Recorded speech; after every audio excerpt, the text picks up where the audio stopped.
Episode 10 is called The Future Is Now for a very specific reason, and that's that Grayson has always envisioned himself as something of a twisted, monstrous messiah. He wants to bring light to the world, and it's really ironic given the fact that this monster, this almost demonic thing, I'm Alexander Grayson, could in some way be the savior of mankind. So everything is ready to sort of culminate in Dracula's favor, teeing right up to about when old Harker finally realizes he's made a deal with the devil, and he decides to stick it to the devil. Basically, Grayson's in that ring and he's already called the fight, he's doing a little dance, and Harker comes up behind him and just gives him a good hard hit to the back of the head, and Grayson really doesn't see it coming. He's willing to do anything and commit any kind of atrocity to see that ends through. What did you do? What did you do?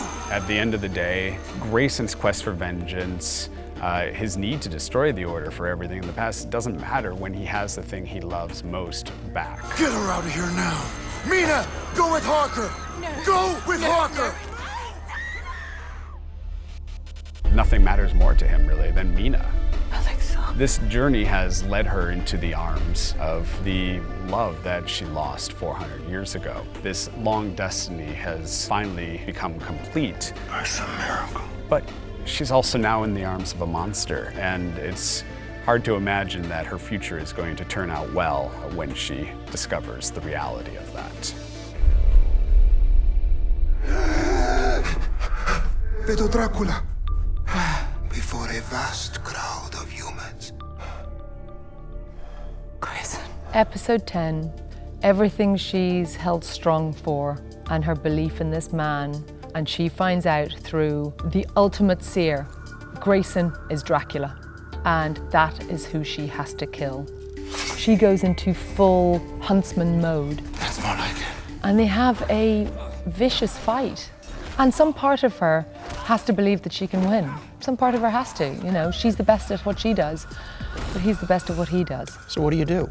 You can either be turned by Dracula to be a vampire, cursed to immortality, or murdered, killed.